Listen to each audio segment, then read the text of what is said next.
Hola, vamos a esperar un poquito a que llegue un poco más de gente y partimos, ¿vale?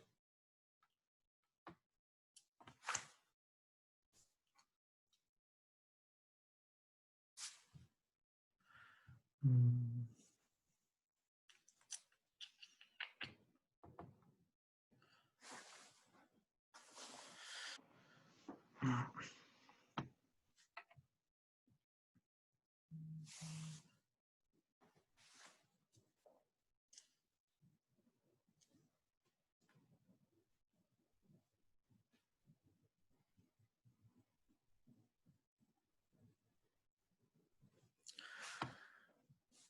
Vale. Bueno, hola, espero que estén bien. El profe me dijo que este sábado tienen el certamen, el número 2, así que dijo que alcanzaba a llegar hasta Nova, el análisis de varianza, así que eso vamos a hacer lo que vamos a ver hoy día. Me imagino que ayer y hoy vieron justamente análisis de varianza, así que vamos a repasar un poco eso y voy, bueno, como toda la ayudantía, voy a hacer el resumen de la materia que han visto en esta semana. Bueno, desde la ayudantía pasada en realidad, ¿vale? Con respecto a lo que vamos a ver, lo primero que hicimos la semana pasada fue modelar, buscar ahora a través de los datos que nos entregan, de las dos variables, ver cómo se relacionan y a partir de eso intentar evaluar un cierto modelo que nosotros creamos que va a ser el que más se ajusta, ¿vale? Entonces, bajo ese modelo, en realidad nosotros no podemos saber a ciencia cierta si es que va a ser realmente el que más ajusta, pero por lo mismo podemos comparar diferentes modelos a través de un análisis de residuos. Y un análisis en realidad que también después va a ser por la varianza. Entonces, a través de todos esos indicadores podemos determinar si es que nuestro modelo es mejor que otro o es uno de los mejores, si es que se ajusta bien a los datos o cosas así. Porque, bueno, como yo les decía la semana pasada, creo, o sea, perdón, la ayudantía pasada, eh, de que en realidad el profe no pide siempre, o sea, como que casi nunca pide encontrar el mejor modelo que existe, porque en realidad de repente hay funciones que pueden arrojar un modelo muy parecido y no vamos a poder saber cuál de las dos va a arrojar en realidad un mejor resultado. Pero entonces él espera que uno grafique los datos y si por ejemplo una curva que va descendiendo, elegir, no sé, puede ser una cuadrática, puede ser una exponencial, ahí ya quién sabe.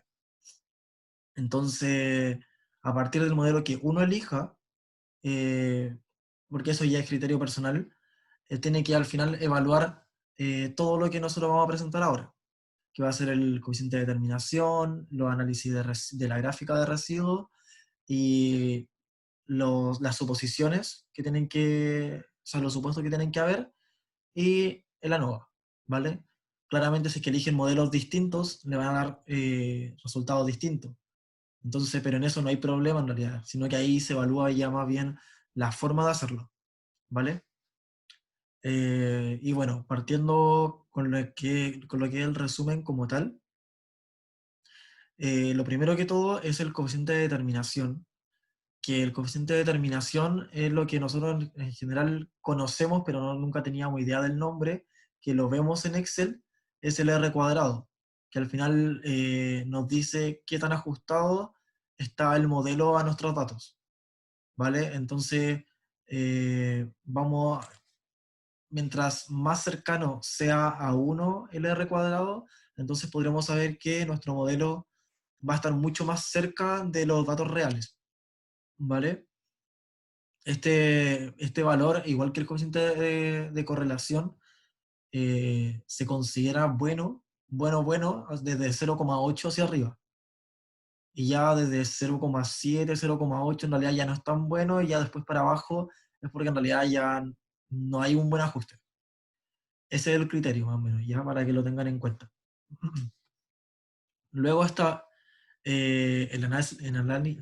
perdón, el análisis de residuos, que respecto a la gráfica, esto lo que vamos a hacer para obtener esta gráfica es en el mismo orden que nosotros obtenemos la columna de residuos, que va a ser eh, el valor de el dato i menos el valor de nuestro modelo, evaluándolo con la misma x. Eh, entonces ahí vamos a poder tener toda una columna con residuos que van a estar desordenados. O sea, esa es la idea, que al final quede algo así. Entonces, nosotros lo graficamos y tenemos que cumplir con estos tres criterios para que se considere un buen modelo. ¿Vale? Este ya es un análisis más cualitativo. Entonces, por ejemplo, si vemos esto así, podemos decir que tiene un promedio cercano a cero. Igual podemos calcularlo y ahí ya no sería tan cualitativo, pero en realidad podríamos calcular y ver que efectivamente sea cercano a cero. Luego, en la aleatoriedad y en la no tendencia, en general hay confusión, como en los conceptos, porque en palabras como que suenan, que son como lo mismo, son parecidos, pero en realidad no van a lo mismo.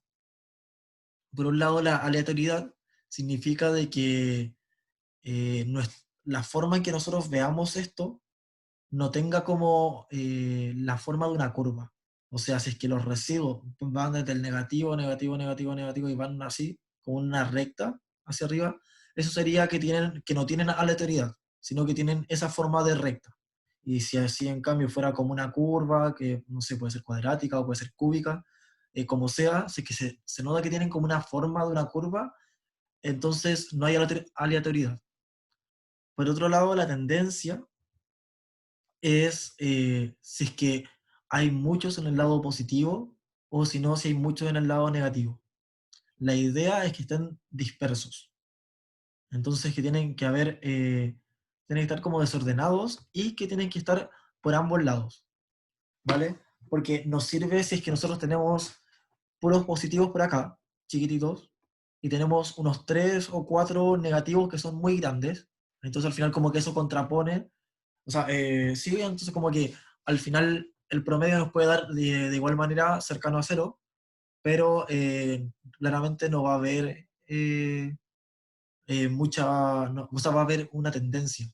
Entonces ahí ya podríamos decir que en realidad hay problemas con el modelo. ¿Ya? No sé si hay alguna duda hasta ahí.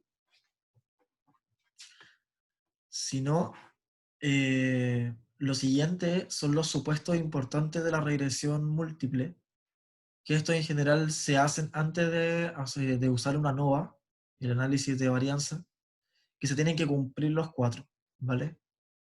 El primero es la linealidad, que en realidad no hay mucho que demostrar, porque hay que demostrar que el modelo es lineal. Entonces, acuérdense que el modelo lineal es con respecto a los parámetros y no así con las variables, entonces hay que demostrar eso. La normalidad, en la normalidad lo que pasa es que los residuos tienen que formar la campana de Gauss, lo mismo que teníamos en la gráfica de probabilidad, que al final como que tenía esa forma de campana. Pero para demostrar eso, lo que hacemos es con los residuos, los tomamos todos, los ordenamos de menor a mayor, y al lado le sacamos el percentil. Según la cantidad de datos que tengan, entonces sacamos el percentil y lo graficamos. Entonces al final esto nos va a arrojar una recta que va a pasar por el cero. O bueno, en realidad para que esté bueno, debiese ser como una recta. Y lo que tenemos que evaluar en esta parte es entre el 25% y el percentil 75%, ¿vale? Es justamente la parte central. Entonces, si es que eh, esa parte central efectivamente da una recta, entonces se cumple la normalidad, ¿vale? Y eso hay que tener ojo, porque de repente puede que en los extremos quede un poco desordenado, o sea, no haya una recta. Y por eso mismo puede que ustedes concluyan de que no hay normalidad. pero siempre acuérdense que es entre el percentil 25 y el 75, ¿vale? Por otro lado está la homocedasticidad, que esta se presenta solamente en casos especiales. ¿Qué pasa? Que de repente eh, bueno, depende del problema, que puede haber datos en donde la X se repite. Puede que lo hagan por dúplica o cosas así. eh, o sea, perdón, por réplicas. Entonces, de repente, no sé, por presión tal vez aparecen dos filas con presión de un bar, con diferente valor de I. Y asimismo aparece otra con dos filas con presión de 3 bar. Y así pueden ir repitiéndose. Entonces lo que hacemos cuando pasa eso es que tenemos que sacar la varianza del valor de I para esos valores repetidos de X. O sea, si es que nos daba presión un bar, temperatura 35 y presión un bar, temperatura 40, hay que sacar ahí la varianza. Luego, si es que tenemos otro grupo donde la presión es 3 y también se repite, también tenemos que sacar la varianza del grupo. Así sean 5 que se repiten, 10 que se repiten, lo que sean. Entonces, al final, lo que se tiene que cumplir en este supuesto es que todas esas varianzas tengan que repetirse, ¿vale? Tienen que sí o sí repetirse o ser muy parecidas. Luego está, por último, la autocorrelación o la independencia, que eso tiene que ver con el coeficiente de correlación que nosotros habíamos visto, bueno, hace como ya 3 o 2 años antes en realidad. Y esto se calcula con los mismos residuos, porque lo que queremos ver es que si es que los residuos del dato anterior tienen relación con el residuo actual, o el residuo actual con el siguiente, como sea, pero uno con el otro. Entonces, al final, si es que nosotros, el coeficiente de correlación lo que hacía originalmente era justamente ver eso, si es que las variables X e Y estaban relacionadas. Y si estaban relacionadas, entonces era porque se podía hacer un modelo. En este caso, no queremos todo lo contrario. Queremos que no estén relacionadas, porque necesitamos esa independencia de los residuos, que sean como por mera casualidad. Entonces, como queremos que no exista autocorrelación, es importante que se cumpla esto, que sea cercano a cero, ¿vale? Y aquí lo mismo que para el coeficiente de determinación, eh, que entre 0,8 y 1 se considera una buena correlación. Entre 0,6 y 0,8 es una correlación intermedia, igual podría considerarse correcta o buena, no sé, pero ya de 0,6 a menos 0,6, eso ya es porque no hay una correlación. Y eso es lo que estamos buscando, que esté entre esos valores. Claramente, entre más cercano a cero, es mucho mejor. Y luego, una vez que ya tenemos hecho todos estos supuestos, podemos pasar al análisis de varianza, la NOVA, donde vamos a tener, por mientras, vamos a tener estas tres partes, porque luego ya después van a ver en la siguiente materia que se nos van a agregar otras dos filas. Y pasa de que tenemos estos tres grupos sobre la regresión, los residuos y el total. Lo que tenemos que saber es de que la regresión va a tener siempre uno acá, ¿vale? Lo vamos a considerar como uno, mientras. Luego el total siempre va a tener n-1 y este tiene que sumar, eh, perdón, este va a tener n-2 y este tiene que sumar lo que den los anteriores, ¿vale? Entonces esto siempre va a ser así. Y luego por otro lado está la suma cuadrática, que ya habíamos visto parte de esto para sacar los parámetros a través de Solver, claramente por el mínimo de los mínimos cuadrados, que esto era el error, era el valor del dato que nos daban por el valor del promedio para el mismo X. pero para la regresión va a ser promedio menos el modelo, y para el total va a ser el valor del dato que nos dieron, el experimental, menos el promedio. Todo eso elevado al cuadrado y vamos a tener la suma cuadrática. Luego el promedio suma cuadrática va a ser la división de esta suma cuadrática pues dividida por los grados de libertad. Y vamos a tener la f calculada. Y esto nos va a servir como, va a ser una test de hipótesis en realidad. Porque aquí la hipótesis nula de la ANOVA va a ser de que todos los parámetros son iguales que cero. O sea, de que no hay relación.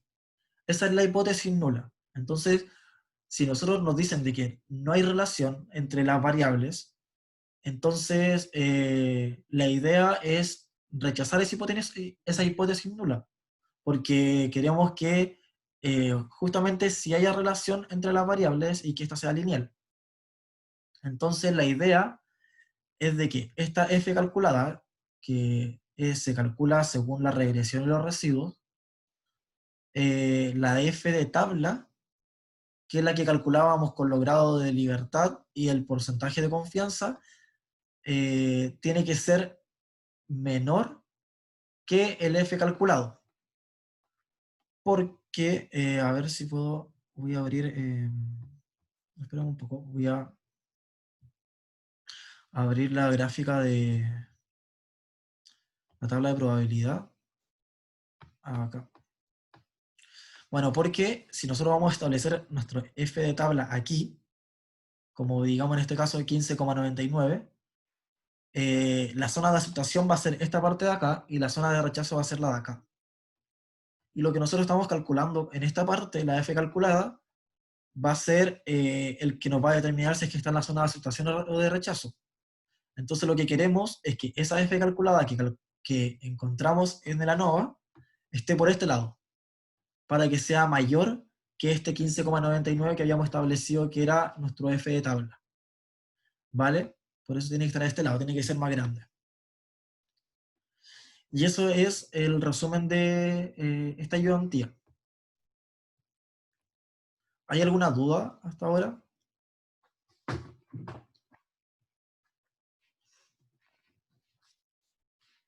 Si no, seguimos. A ver. En, en el ejercicio 1, bueno, va a ser sobre modelación y análisis cualitativo. Dice de que estudiantes de transferencia de materia de la universidad se encuentran realizando un informe de laboratorio de un secador de leche fluidizado, cuyo fin es plantear un modelo que describa el secado de la cáscara de cacao húmedo. El procedimiento consistió en medir el peso del recipiente de secado completo cada 90 segundos. Y a continuación se presentan dos datos experimentales junto con información experimental. Está la masa de la torre vacía, que claramente eso no importa para restársela a esta masa, porque esta contempla la masa de la cáscara de cacao y de la torre, y la masa cáscara húmeda, que sería como la suma de este valor inicial más este, sí. Y nos daría eso. Y luego dice, los estudiantes proponen utilizar un modelo de la siguiente forma para la masa de la cáscara húmeda. Entonces, ese va a ser nuestro modelo que va a definir el secado, el proceso de secado, y dice, de acuerdo con lo propuesto, encuentren los parámetros para A, B y C que mejor se ajusten a los datos. ¿Vale? Entonces, aquí tenemos, traspasé los datos a esta tabla y ahí están los pesos de la torre y de la cáscara del valor inicial. ¿Vale? Entonces lo primero que voy a hacer va a ser calcular en realidad cuánto pesa la cáscara. Porque restándole, como yo le decía, el valor de la torre. Entonces ahí tenemos esto. Ahí. ¿Vale? Luego, en esta parte, vamos a calcular una cáscara el peso de la cáscara, pero según el modelo. Porque como el modelo eh, no es una recta, entonces no vamos a poder calcularlo por los otros métodos. Vamos a tener que calcularlo por Solver, ¿vale? Va a ser la mejor opción, al ser un modelo no lineal, claramente. Entonces pasa que aquí vamos a establecer A, B y C, que eran los tres parámetros que nos mostraba el modelo. Y entonces con eso vamos a construir, perdón, aquí vamos a establecer por mientras 1, 2 y 3, ¿vale? Entonces vamos a tener, aquí va a ser A por la exponencial de menos B por el valor del tiempo, y esto más C. Así sería, ¿vale? Entonces, aquí vamos a tener a reemplazarlo así, y vamos a calcular acá abajo la suma cuadrática del error. Acá no, sino que acá, suma cuadrática del error. Aquí le vamos a sacar justamente el error, que va a ser esta menos esto, lo que nuestros datos originales y el modelo, y acá le vamos a sacar la suma cuadrada, que justamente es lo que sale arriba. Suma cuadrática del error. Entonces vamos a tener eso. Entonces, lo primero vamos a graficarlo, estos, todos estos datos, para ver cómo se comporta más o menos el modelo. Em,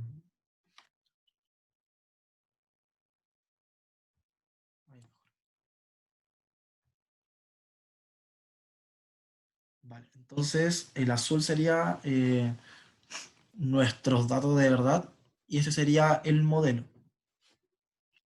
Si nosotros vemos bueno, y también lo podemos ver en la tabla claramente, que se mantiene constante ya como en 53, 54. Esto es importante porque si nosotros ahora vamos a ver de que en Solver uno piensa de que te va a resolver todo el tiro y que el resultado que te arroje va a ser el correcto. Y bueno, y pasa que eso no siempre es cierto, porque al final Solver es un método de optimización que lo que está haciendo es buscar el mínimo, el máximo o el valor que tú le pongas como función. Entonces pasa de que Solver no distingue entre mínimos locales y mínimos globales, o máximos y globales y locales. Entonces, al final eso puede llevar cierto error. Y es importante cuando sucede eso, cuando identifican eso, de que los valores iniciales sean los más correctos posibles. Claramente, por algo que estamos usando Solver, porque no tenemos el valor real de nuestras variables, o sea, perdón, de nuestros parámetros, pero claramente algo podemos hacer. O sea, por ejemplo, en este caso, como se mantiene constante ya cerca del 53, 54, esa variable que condiciona esto, que esté por acá, va a ser C, porque C es la función que se suma aparte.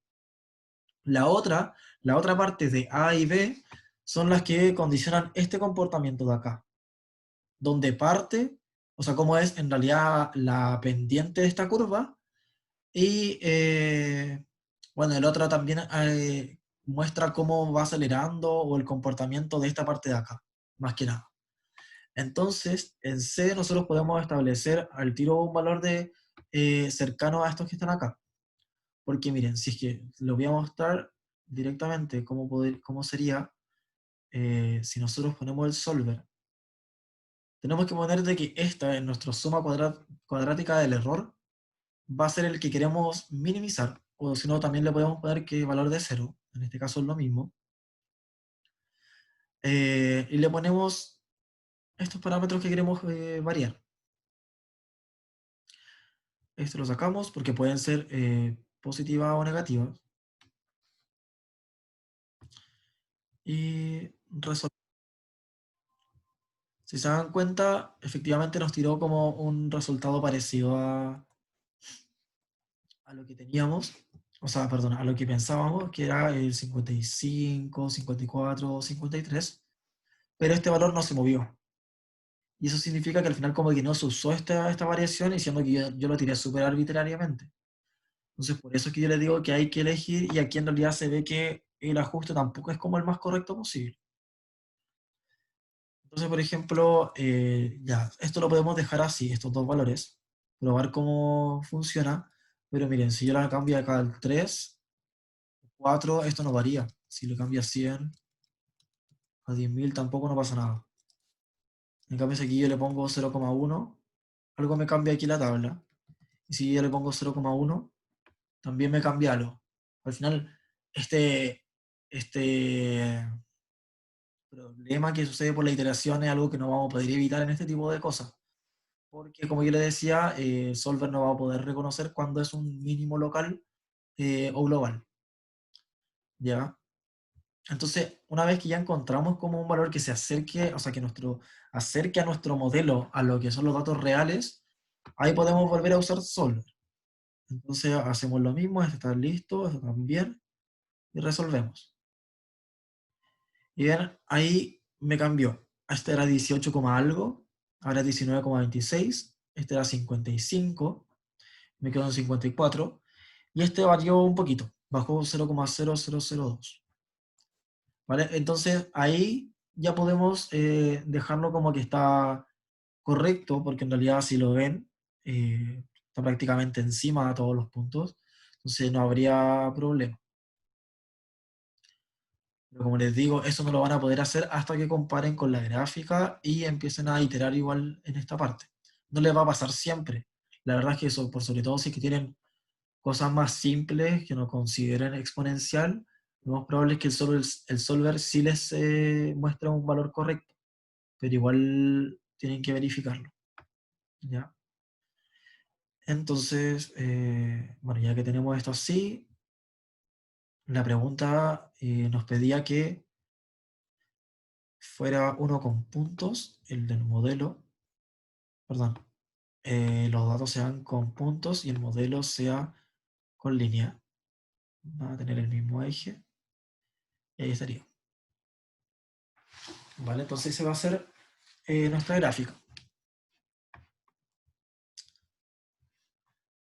Bueno, aquí se encuentran los parámetros, ahí tenemos los parámetros y listo, graficados los resultados. Entregue los datos en puntos y el modelo como una curva. Eso es lo que hicimos, ¿vale?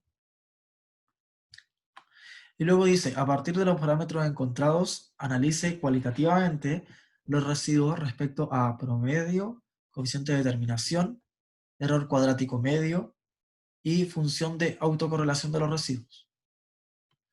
El error cuadrático medio creo que no lo puse ni en el resumen de la semana pasada, ni en este resumen. Ahora me acabo de dar cuenta, pero el error cuadrático medio se define como la suma cuadrática del error dividida por el número de parámetros, perdón, el número de datos menos el número de parámetros.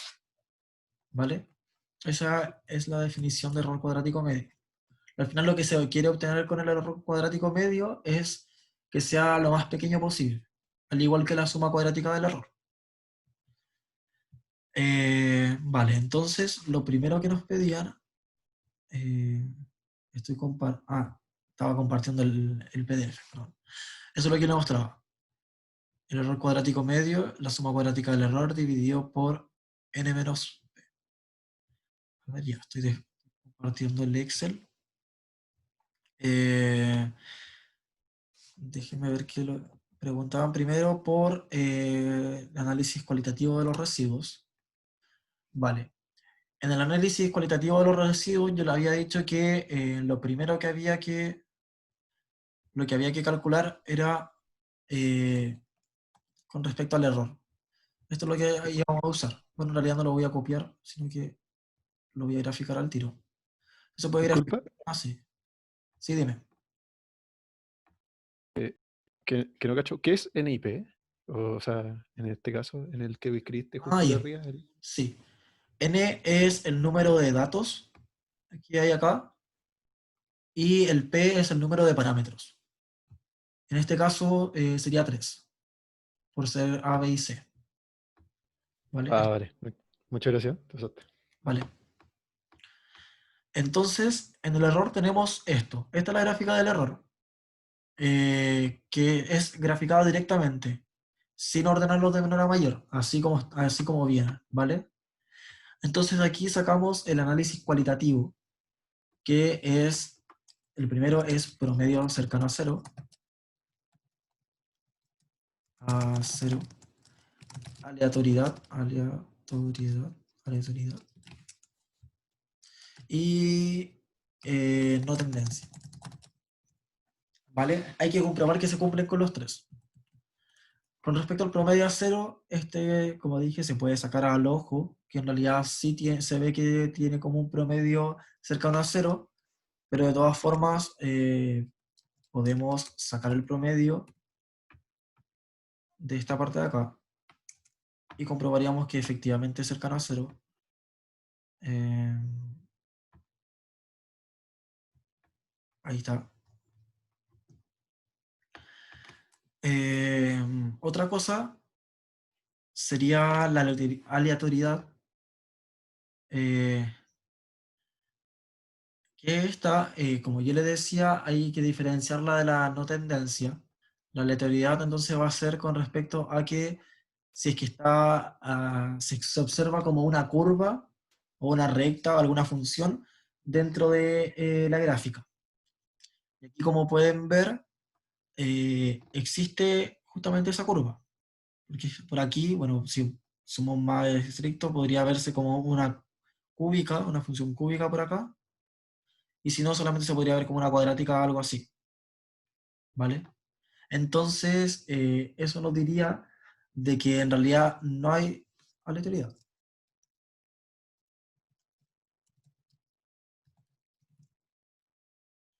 Y con respecto a la no tendencia, esa sí se cumple, porque en realidad vemos que existe casi la misma cantidad de datos arriba, en realidad como 1, 2, 3, 4, 5, 6, en el medio está S, y acá también abajo hay 6, se cumple perfectamente la no tendencia, entonces sí se cumple, ¿vale?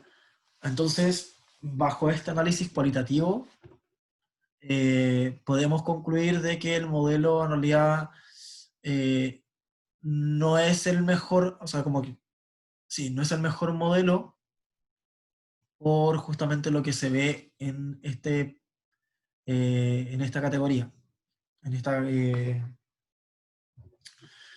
en esta forma de evaluación de los residuos, ¿vale? Luego nos preguntan eh, por el coeficiente de determinación. El coeficiente de determinación habíamos dicho que era el R cuadrado, y el R cuadrado se calcula como... Hay dos formas de calcularlo. La primera es la suma cuadrática de la regresión. Aquí lo voy a poner así. La suma cuadrática de la regresión dividido por la suma cuadrática total. Y esto se puede también calcular como 1 menos la suma cuadrática del error dividido la suma cuadrática total. ¿Vale?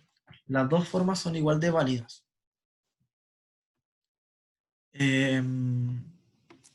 Y de hecho van a dar exactamente lo mismo. Entonces, nosotros ya teníamos calculada la suma cuadrática del error. Esta de acá.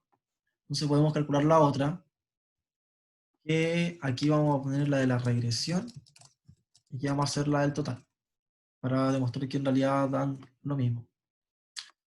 Esta del error habíamos dicho que era y le voy a poner I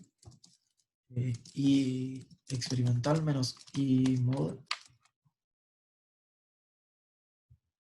aquí está la de la regresión, va a ser I promedio menos I modelo.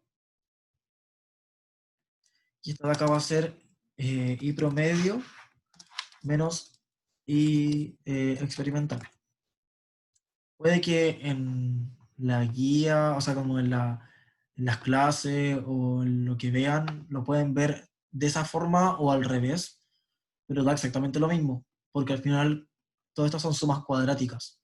Entonces al final estos signos negativos que sean positivos y viceversa con esto, da exactamente igual porque al final todos van a ser lo mismo y todos se van a sumar como positivos. ¿Vale? Entonces aquí en I promedio menos I modelo vamos a tener el I promedio, habíamos dicho que era S, menos el modelo. Entonces aquí vamos a tener... no. A ver, porque el promedio va a ser de este de acá. El promedio va a ser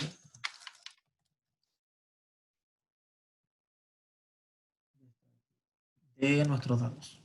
Ahí sí, 56,6. Entonces, este va a ser I promedio menos I modelo. Y este lo vamos a tener aquí, F4, y así. Y el total va a ser I promedio menos el I del dato experimental. Y lo mismo para abajo. Entonces aquí vamos a tener la suma cuadrática de la regresión y la suma cuadrática total. Esto nos va a dar suma cuadrado, esta función, de todos estos datos. Y ahí. Y bueno, esto lo podemos en realidad tirar para el lado. Y nos va a dar eso. ¿Vale? Entonces ahí tenemos nuestras tres sumas cuadráticas. Y con estas tres podemos calcular el coeficiente de determinación. Aquí mismo, coeficiente de determinación. Que por un lado lo podemos calcular como la suma cuadrática de la regresión dividida por la suma cuadrática de total, que nos da eso. Aquí lo podemos poner como porcentual. Y claro, por otro lado también puede ser 1 menos el error. Y ahí ven que da exactamente lo mismo. ¿Vale?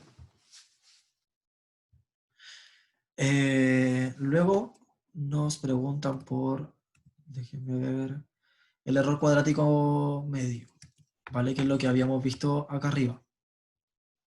Entonces ya tenemos en realidad todos los datos para el error cuadrático medio. Lo vamos a poner acá abajo. Tenemos la suma cuadrática del error, que va a ser esto de acá. Tenemos la cantidad de datos. Podemos contar. Y ponemos cualquiera de estas columnas. Tenemos ahí 13. Y número de parámetros son 3. Entonces, al final nos va a dar el error cuadrático medio como esto dividido por la resta de estas dos. Así. Entonces, ahí con esto calculamos el error cuadrático medio, que es 0,1139. Entonces, al final, claro, era un 10% de lo que era de acá, por esta resta de abajo justo.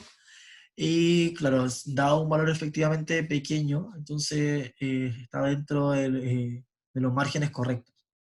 En realidad, el error cuadrático medio no tiene así como el coeficiente de determinación o el coeficiente de correlación, unos límites donde nosotros podemos establecer claramente de que son correctos o que está en un buen modelo, sino que el error cuadrático